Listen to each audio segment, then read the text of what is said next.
욥의 고난의 탄식에 대한 질문에 대하여 하나님께서는 직접적인 대답 대신에 하나님께서 창조하신 세계를 보여주시는데 그 스케일이 참으로 어마어마합니다. 보이지 않는 천국, 지옥, 보이는 하늘, 땅, 비, 천둥, 우박, 그리고 동물의 왕국입니다. 이 수많은 동물들이 등장하는 참으로 다큐멘터리입니다. 동서고금 성경 어디에서나 이 욥기를 인용하고 있습니다. 참 신앙생활 30-40년 해도 이것을 제대로 이해하는 사람이 참으로 드뭅니다. 우리가 지는 해를 바라봅시다. 석양을 바라봅시다. 하늘과 구름과 바다와 호수에 비치는 그 아름다움이 얼마나 장관입니까? 그러나 그것보다 이 세렝게티 아프리카 평원에서 새끼를 먹여 살리려고 죽을 힘을 다해서 톰슨 가재를 쫓는 치타의 그 역동적이고 아름다운 질주는 압권입니다.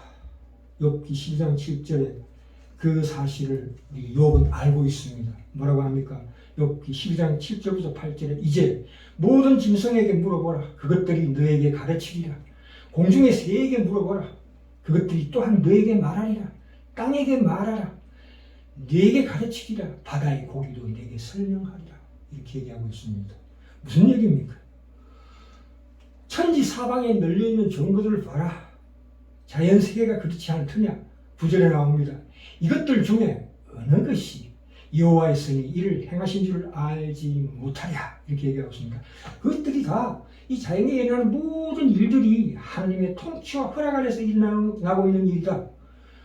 그 세렝게티 공원에서 사자들이 그 물을 공격하고 막 태어나서 비틀거리는 새끼를 덮치기도 하고, 그러면 사자가 참으로 악한 놈 아닙니까? 그러나 하나님이 그렇게 살게 하셨습니다. 그 몇십만 마리의 누떼가 얼룩말 때가 강을 가로지를 때 아가들이 기다리고 있다가 덮칩니다. 약한 것을 덮칩니다. 하나님의 허락 없이 세상에 일어날 수 있는 일은 없습니다. 실제 자연현상을 보십시오. 참으로 순전한 자가, 정직한 자가 보상을 받더냐 이 얘기입니다.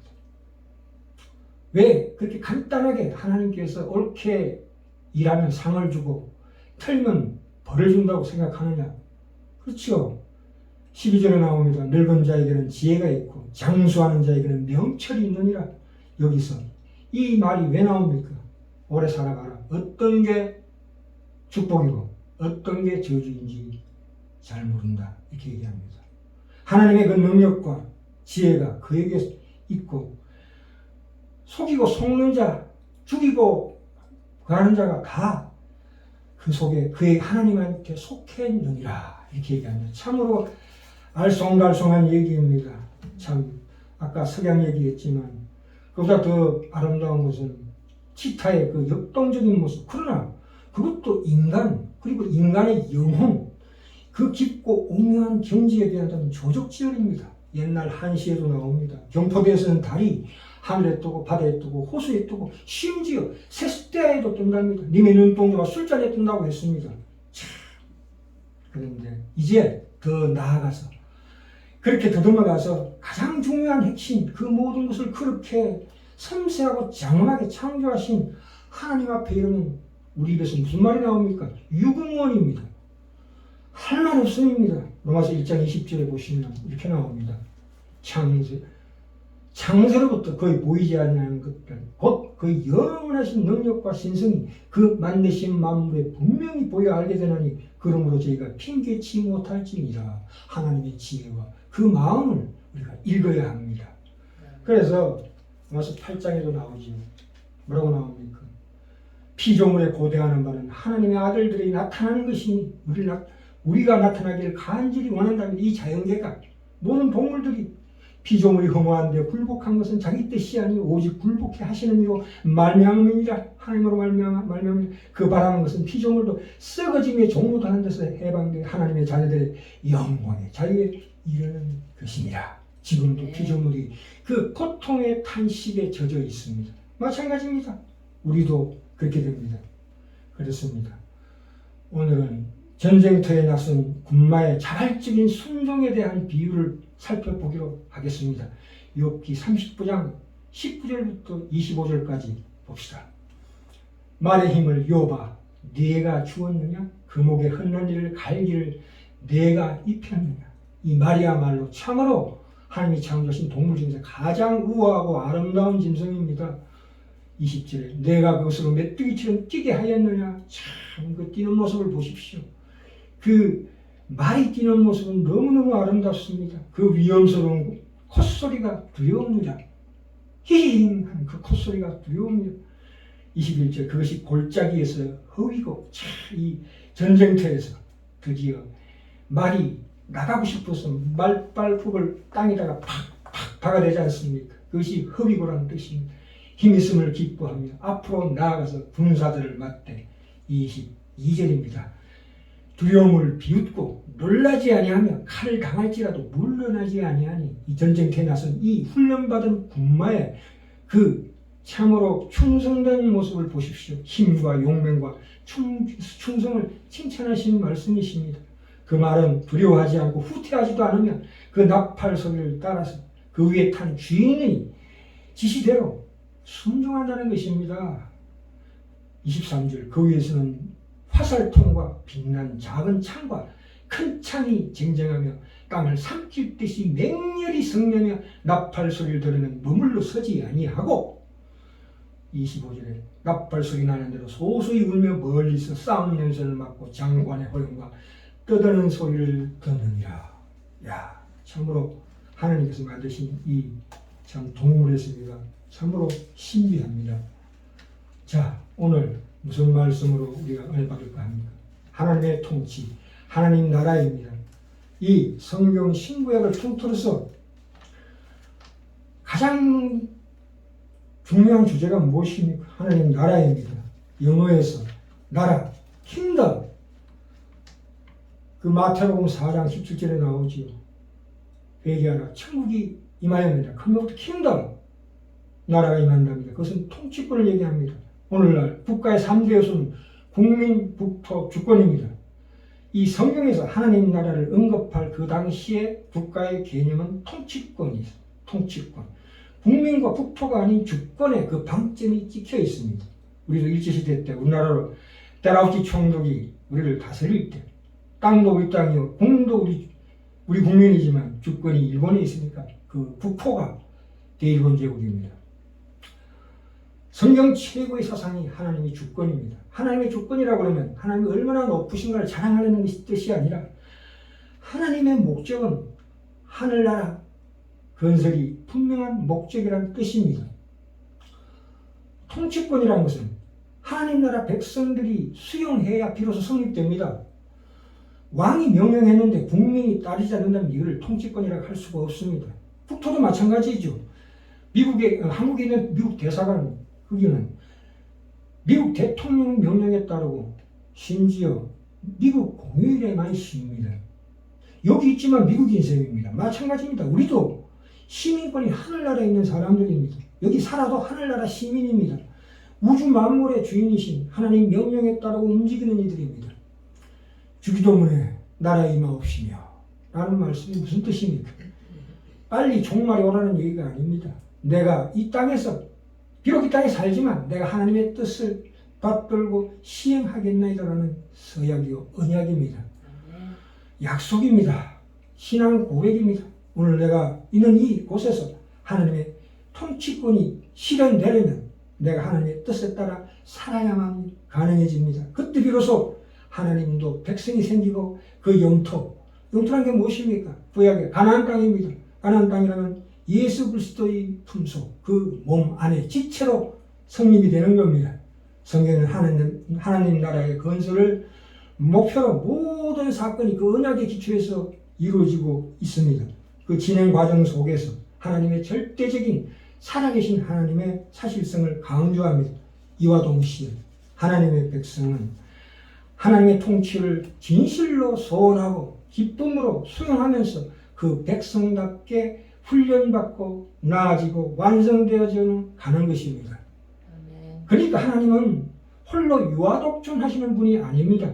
결국 이 하나님의 나라 통치권이라는 것은 이를 받아들이는 우리 신자들의 자발적인 순종에 의해서만 온전히 시행될 수 있다 이 말입니다. 그러니까 이 욥이 훈련받는 것처럼 이런 훈련이 반드시 꼭 필요하다. 그 인내하는 과정이 반드시 필요하다. 그래야 우리가 진실로 억지로 하는 것이 아니라 자발적으로 하나님께 항복하며 오늘 읽은 이 39장 19절부터 25절에 나오는 이 훈련된 군마와 같은 그런 순종으로 항복할 수 있다 이 말입니다. 그런데 우리가 인생을 살아가면서 왜 이렇게 우리에게 하나님께서 우왕좌왕하면서 이 훈련받는 길을 걷게 하시는지 모릅니다. 그런데 우리 인생을 보면 훨씬 방황하는 길을 하나님께서 허락하십니다. 왜 그렇습니까? 우리는 기계가 아니기 때문입니다. 생명이기 때문입니다. 기계라면 갈아 끼우면 되지만 생명은 그렇지 않습니다. 자라가고 커가야 합니다. 비를 맞고 해를 비춰야 되고 그 찬바람을 맞아야 그 미네랄이 풍부한 우거지와 명태가 되는 것처럼 이 성경에는 반드시 그 인내하는 과정, 인내하는 그 시간이 반드시 필요하다고 합니다. 그 시간은 우리에게 필요한 것입니다. 우리에게 인생을 왜 주셨습니까? 하나님께서 우리를 훈련시키는 그 시간을 얘기하는 겁니다. 그 시간을 허비하지 말라는 것입니다. 성경에는 하나님의 성품과 인격이 자주 등장합니다. 그것이 무엇입니까? 하나님이 우리를 사랑한다는 것입니다. 하나님, 나를 사랑하는 증거를 보여봐 주세요. 이렇게 물으면 하나님께서 답을 해주실 수가 없습니다. 왜요? 우리가 그 답을 들어도 알 수 없는 수준이기 때문입니다. 인간의 이 이성, 이해라는 것은 우리의 영적인 존재의 가장 저급한 기능의 일부일 뿐입니다. 그러나 분명히 욥처럼 그 고난과 환난의 과정을 통과하는 자에게는 진정으로 하나님을 만나게 됩니다. 그때서야 비로소 우리의 그 보잘것없던 이성과 이해가 활짝 펼쳐지면서 새로운 진실로 더 큰 딴 세상이 보이는 노입니다. 그러니까 하나님이 주시는 그 놀라운 영혼의 신비, 그 깊고 넓어지는 놀랍고 신비로운 하나님 나라의 이해로 도달하게 됩니다. 그래서 우리가 이 귀한 하나님의 말씀을 공부하고 있습니다. 참 우리가 세상을 살아갈 때에 고통이 없고 형통해지기를 원합니다만 사람이, 인간이 고통이 없고 형통하면 있으나 마나한 아무런 가치 없는 존재가 됩니다. 왜냐하면 인생에서 고통은 나만의 고통이 아니라 나와 관계 맺은 많은 사람들, 이 인류가 당하는 어떤 고통도 함께 당한다는, 참여한다는 의미가 있기 때문입니다. 그것은 더 크게 나아가서 예수의 십자가의 그 체험을 스스로 체험하는 과정을 거치게 된다 이 말입니다. 하나님께서 그러셨습니다. 우리가 아직 죄인 되었을 때에 그리스도께서 우리를 위하여 죽으심으로 하나님께서 우리에게 대한 자기 사랑을 확정하셨느니라. 로마서 5장 8절 나옵니다. 이것을 근거로 해서 하나님의 사랑이 항상 언제나 우리와 함께 한다고 말씀하십니다. 자기 아들을 아끼지 아니하시고 우리 모든 사랑을 내주시니까 어찌 그 아들과 함께 그 모든 것을 우리에게 주시지 아니하시겠느냐. 로마서 8장 32절에도 그렇게 나옵니다. 그러면 우리가 이렇게 묻습니다. 하나님, 그런데 저는 왜 이 모양 욕바라지입니까? 하나님은 그럼 그 보잘것없는 그 실패와 수치에 가는 그 길이 진실로 복된 길로 가는 과정이라고 말씀하고 계십니다. 그러나 하나님, 저는 너무 고통스럽습니다. 하나님은 통과해 보라고 하십니다. 통과해봐라. 지금은 비록 불로 연단받는 것 같고 지금 당장은 내 눈 앞에 막힌 길이요. 더 나갈 수 없는 큰 벽같이 느껴질지 모르지만 그 죽음의 골짜기를 지나가 보라. 그렇다면 그렇게 되면 많은 셈이 나는 곳이 되면 네가 정금같이 나온다고 말씀하고 계십니다. 이렇게까지 얘기했는데도 저 안 가겠습니다. 싫습니다. 그러면 어떻게 됩니까? 하나님께서 끌고라도 가셔야 합니다. 하나님은 절대 자기 백성을 그의 미련한 항구로 인하여 내버려 두지 않으십니다. 끌고라도 갑니다. 결국 복받는 자리로 가는 것입니다. 이것이 하나님의 마음이요 하나님의 우리에 대한 사랑입니다. 고린도서 10장 가봅시다. 10장에 가보시면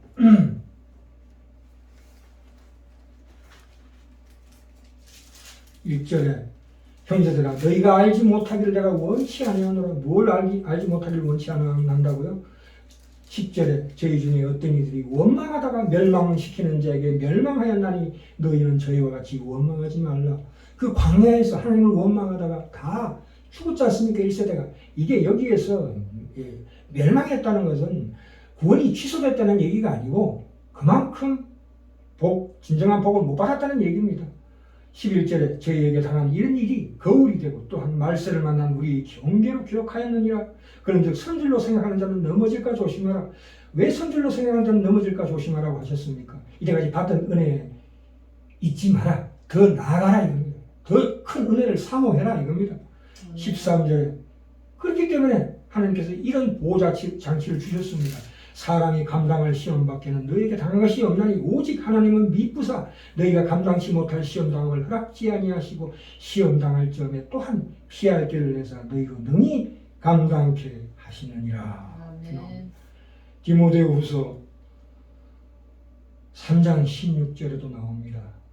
뭐라고 나옵니까? 14절부터 봅시다. 너는 배우고 확신한 일에 거하라. 네가 위에서 배운 것을 알며 15절에 또 내가 어려서부터 성경을 알았나니 성경은 능히 너로 하여금 그리스도 예수 안에 있는 믿음으로 말미암아 구원에 이르는 지혜가 있게 하느니라. 모든 성경 말씀은 하나님의 감동으로 된 것으로 교훈과 책망과 바르게 함과 의로 교육하기 유익한 이 교육은 징계입니다. 사랑의 맵니다. 파이데이아 헬라어로 영어로 디시플린 훈련입니다. 이는 17절에 하나님의 사람으로 온전케 하며 모든 선한 일을 행하기에 온전케 하게 하려 함이니라. 이렇게 나옵니다. 그래서 결국 어디로 갑니까? 그런데서 15장 54절에 사망의 이김이 이김의 삼킨 바 되리라고 말씀하고 계십니다. 이 기록된 말씀이 응하리라. 이사야서 25장 8절에 사망을 영원히 면하실 것이라. 주 여호와께서 모든 얼굴에서 눈물을 씻기시며 그 백성의 수치를 온 천하에서 제하시리라. 여호와께서 이같이 말씀하시리라. 그래서 고린도서 5장 1절에 나갑니다. 1절부터 10절까지 4절 하반절에 죽을 것이 생명에게 삼킨 바 되게 하려 합니다. 네가 하는 어떤 고난과 고통과 한숨과 실패와 사망마저도 하나님이 주시는 그 거대한 생명 안에 다 흡수되리라. 염려하지 마라. 옳고 그른 거, 기쁨과 슬픔, 한숨과 기쁨, 이 모든 것들이 다 하나다. 이것이 하나님이 다 허락하여서 너에게 주어지는 것이다. 염려하지 마라. 5절에 곧 이것을 우리에게 이루게 하시고 보증으로 뭘 주셨습니까? 우리 마음속에 성령님을 주셨습니다. 우리 영혼에 성령님을 주셨습니다. 우리에게 주시는 이는 하나님이십니다. 그보다 더 큰 선물, 보석을 주셨습니다. 그 모든 것을 이해하고 네가 이 군마처럼 앞으로 나가면 용맹하게 대장부처럼 허리를 띠고 하나님 말씀에 순종해라 이 말입니다. 이러므로 우리가 항상 담대하여 이 몸에 거할 때에는 주와 따로 거하는 줄을 아노니. 예수님 어디 계십니까? 하나님 우편에 계십니다. 그러나 예수님이 가시면서 우리에게 보혜사 성령을 주시겠다고 하셨습니다. 우리 위로와 확신을 위해서 우리에게 성령님과 우리가 함께 거합니다. 이는 7절에 우리가 믿음으로 행하고 우리 눈에 보이는 것으로 하지 아니함이로라. 이렇게 나옵니다. 참 이 성령이 말씀하는 이 전체 그림을 봐야 합니다. 전체 그림이 무엇입니까? 다시 한번 말씀드립니다. 하나님의 나라입니다.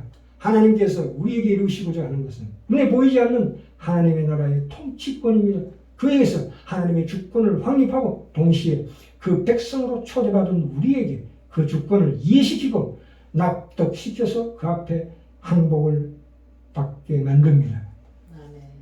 그래서 우리가 그 고통과 고난과 시련의 시간을 거쳐서 드디어 하나님 앞에 무릎을 꿇으면 우리는 하나님의 뜻을 더 깊이 알게 되고 더 수용하게 되고 믿어서 드디어 우리 영혼이 변화산에 이릅니다. 이 일이 계속 이루어지는 것이 하나님의 나라가 확장되고 완성되어가는 과정입니다. 지금 이 시간에 우리 사이에서 이루어지고 있는 하나님이 살아계시는 현장입니다. 그래서 우리가 마지막으로 부부가 무슨 얘기합니까? 진정한 부부란 같은 곳을 바라봅니다. 이 하나님 나라를 바라봅니다. 바라보고 그 같은 길을 같이 가는 것입니다. 죽을 때 뭐라고 그럽니까? 여보, 내 인생 참으로 당신을 만나 참으로 행복했노라고 이렇게 고백할 수 있는 우리 각자의 인생이 되기를 간절히 소망합니다.